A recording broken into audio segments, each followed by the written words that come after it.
तो हमारे साथी लोग को बोले कि बहुत नेतागिरी करते हो, मारिए इसको। फिर लाठी डंडा से मार रहे थे हमारे साथी लोगों को। फिर हम लोग भी काहे मार रहे हैं ऐसे करके गए। फिर नोक झोंक हुआ। फिर उन लोग एकदम लाठी से भी और पत्थर से भी हम लोगों को, जिनको पुरुष हाथ भी नहीं लगा सकते मारने की बात तो दूर, तो वहाँ जैसे पुरुषों के जो पुलिस विभाग के पुरुष महकमा के लोग हैं वो लोग महिलाओं के साथ मारपीट किए हैं। सालीग्राम के गांव वालों से जंगल में, और वहाँ जहाँ पेड़ कटाई चल रहा था उसके थोड़ा दूर में ये लोग सब इकट्ठे होकर बैठे हुए थे। ग्रामीण दोनों बात कर रहे थे, दुखी बहुत थे। मतलब एक कैसे मनोबल एकदम डाउन था, दुखी बहुत थे। उनका घर, उनका ज़मीन, उनका खेत एक तरीके से उनके बिना मर्जी के कुछ लोगों का गया है। दिवाली जलसा का सुबह का सफर, एक यादों का नया अनुभव। होटल माखन विहार 20 से 22 अक्टूबर तक। For more information on activities please visit our Instagram page और contact Vatika Garg and Shubham Agarwal.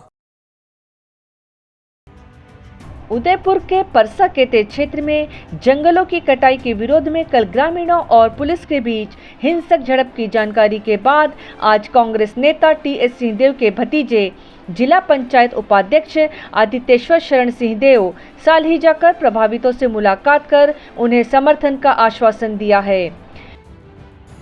Parsa coal block के संदर्भ में सालीग्राम में पेड़ कटाई का काम चालू है। कुछ रेवेन्यू क्षेत्र में पेड़ कटाई है और कुछ जंगल के क्षेत्र में पेड़ कटाई का काम चल रहा है। यहाँ पे हम लोग आए थे, पुलिस प्रशासन से बात करके फिर कुछ लोग अंदर जो गांव वाले हैं, जिनका कल वीडियो भी कई लोगों के सामने आया था, चोट लगते हुए आपस में संघर्ष करते हुए, उन लोग से मिलने हम लोग अंदर गए थे सालीग्राम के गाँव वालों से जंगल में। और वहाँ जहाँ पेड़ कटाई चल रहा था उसके थोड़ा दूर में ये लोग सब इकट्ठे होकर बैठे हुए थे। ग्रामीण दोनों बात कर रहे थे, दुखी बहुत थे। मतलब एक कैसे मनोबल एकदम डाउन था, दुखी बहुत थे। उनका घर, उनका ज़मीन, उनका खेत एक तरीके से उनके बिना मर्जी के कुछ लोगों का गया है, उसका दुख उनमें था। प्रशासन से जो चोट लगी उसको लेके दुख था, और बलपूर्वक जो हुआ, अब चोट दोनों तरफ आई है, पुलिस को भी चोट आई है। तो हम लोग ने भी उनको ये सलाह दी कि हिंसा जवाब नहीं है। उन लोग का आंदोलन सफल भी इतने समय से इसलिए रहा क्योंकि वो लोग बहुत ही अहिंसा पूर्वक यहाँ पे बैठ के अपनी बात रख रहे थे, पदयात्रा के माध्यम से बात रख रहे थे। पूर्व उप मुख्यमंत्री टीएस सिंहदेव के महाराष्ट्र चुनाव में पार्टी द्वारा दी गई जिम्मेदारी के कारण प्रदेश से बाहर होने के कारण उनके निर्देश पर जिला पंचायत उपाध्यक्ष आदित्येश्वर शरण सिंहदेव ने आज इस क्षेत्र का दौरा किया। ग्रामीणों ने उन्हें यह जानकारी दी कि गुरुवार की सुबह बिना किसी पूर्व सूचना के भारी पुलिस बल के साथ सालही, फतेहपुर और हरिहर में वन भूमि के साथ ही राजस्व भूमि पर पेड़ों की कटाई प्रारंभ कर दी गई। ऐसी भूमि पर भी कटाई की जानकारी ग्रामीणों ने दी जिन पर मुआवजा ही नहीं लिया गया था। कल हम लोग आए थे यहाँ पेड़ को बचाने के लिए, तो हम सब साथी इकट्ठा हुए थे और पुलिस फोर्स लगाया गया था। तो हमारे मुख्य साथी लोग गए उनसे पूछने के लिए कि आप लोगों के पास आदेश है, अगर मिला होगा तो बताइए, ऐसे करके कहाँ से आदेश मिला है पेड़ कटवाने के लिए ऐसे। तो हमारे साथी लोग को बोले कि बहुत नेतागिरी करते हो, मारिए इसको।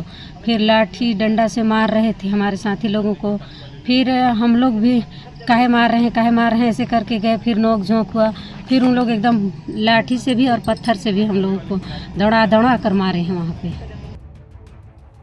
प्रशासन के द्वारा बलपूर्वक कटाई के कारण वृक्षों के खेतों में गिरने से फसलों को भी भारी नुकसान की जानकारी ग्रामीणों ने दी।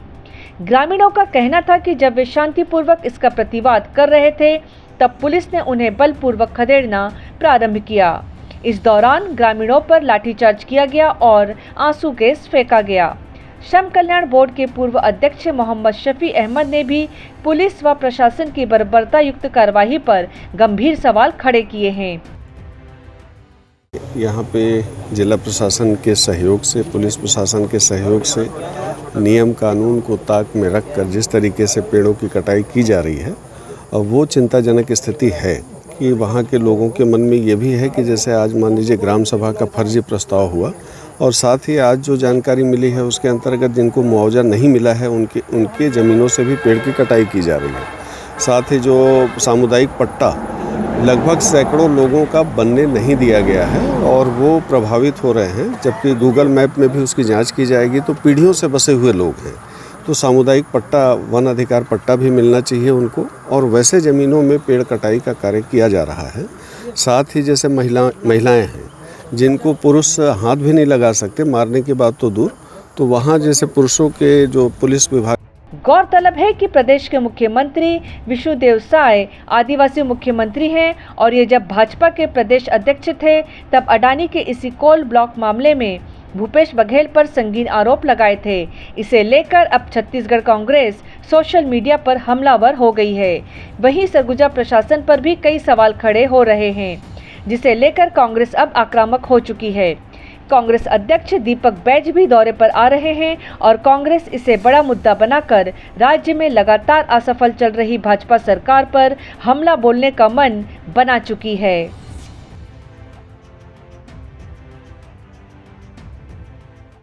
दिवाली जलसा के तीनों दिन की सुबह होगी एक्साइटमेंट और नए एक्सपीरियंसेस से भरी। मॉर्निंग एक्टिविटीज में दोस्तों और परिवार के साथ कुछ नया सीखने का मौका। 20 से 22 अक्टूबर तक बच्चों और लेडीज के लिए हर दिन एक नई दुनिया। बच्चों के लिए है art and craft classes, clay दिया पेंटिंग, सेल्फ डिफेंस जैसे बहुत कुछ, जहां हर पल खुशियों से भरा होगा। और लेडीज के लिए है rangoli, sari draping, cooking classes जैसे बहुत कुछ। लेकिन बस इतना ही नहीं, आपको सभी सप्लाईज यहीं मिलेंगी और जो भी आप बनाएंगे उसे अपने घर ले जाकर अपनी दिवाली की सजावट को आप और भी खास बना सकते हैं। दिवाली जलसा का सुबह का सफर एक यादों का नया अनुभव। होटल माखन विहार 20 से 22 अक्टूबर तक। For more information on activities please visit our Instagram page और कॉन्टैक्ट वातिका गर्ग एंड शुभम अग्रवाल।